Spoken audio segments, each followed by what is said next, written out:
Istighfar adalah meminta ampunan kepada Allah Subhanahu wa Ta'ala. Istighfar adalah penutup setiap amalan soleh. Sholat 5 waktu, haji, sholat malam, dan pertemuan dalam majelis biasa ditutup dengan amalan zikir istighfar ini. Jika istighfar berfungsi sebagai zikir, maka itu jadi penambah pahala. Sedangkan jika ada sesuatu yang sia-sia di dalam ibadah, maka fungsi istighfar adalah sebagai kafarat atau penambal.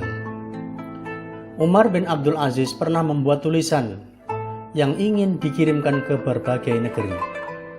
Isi surat tersebut adalah memerintahkan mereka untuk menutup bulan Ramadan dengan istighfar dan sedekah, yaitu zakat fitri.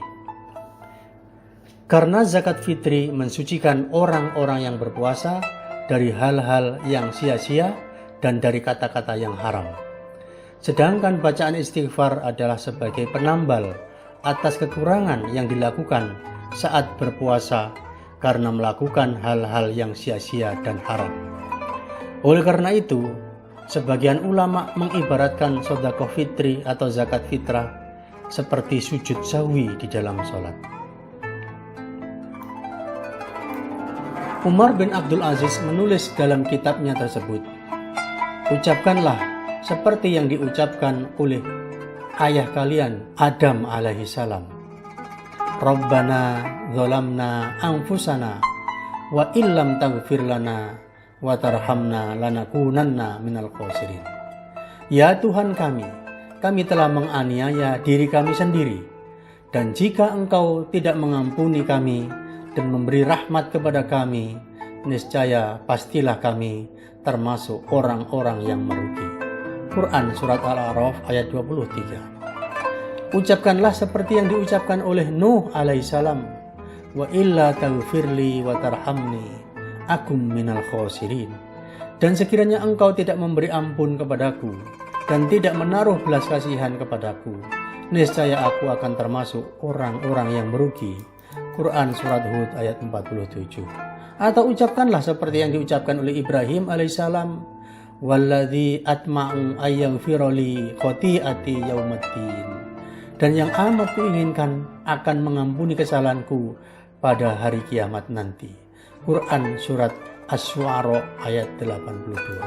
Atau ucapkanlah seperti yang diucapkan oleh Nabi Musa alaihissalam, Rabbi inni zalamtu nafsi faghfirli. Ya Tuhanku, sesungguhnya aku telah menganiaya diriku sendiri, karena itu ampunilah aku. Quran Surat Al-Qasas ayat 16. Begitu pula ucapkanlah seperti yang diucapkan oleh Dhunnun atau Nabi Yunus alaihissalam, La ilaha illa anta subhanaka inni kuntu minadz zalimin. Bahwa tidak ada Tuhan selain Engkau, Maha Suci Engkau, sesungguhnya aku adalah termasuk orang-orang yang zalim. Quran Surat Al-Anbiya ayat 87.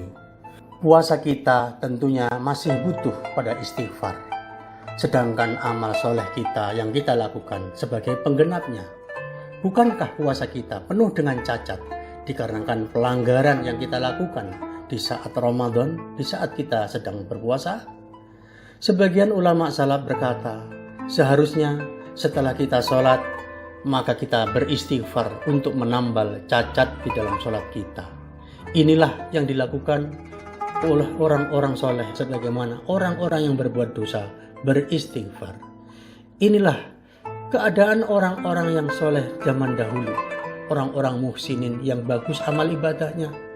Setelah mereka beramal pun, mereka khawatir amal mereka masih kurang sempurna di hadapan Allah Subhanahu wa Ta'ala. Maka mereka senantiasa beristighfar. Lalu bagaimana dengan orang-orang yang pelaku maksiat? Bagaimana keadaan keseharian mereka? Sungguh merugi jika waktu untuk berbuat baik malah dijadikan berbuat maksiat. Lalu waktu yang tepat untuk berbuat taat di bulan Ramadan seperti ini malah menjadi waktu yang sia-sia.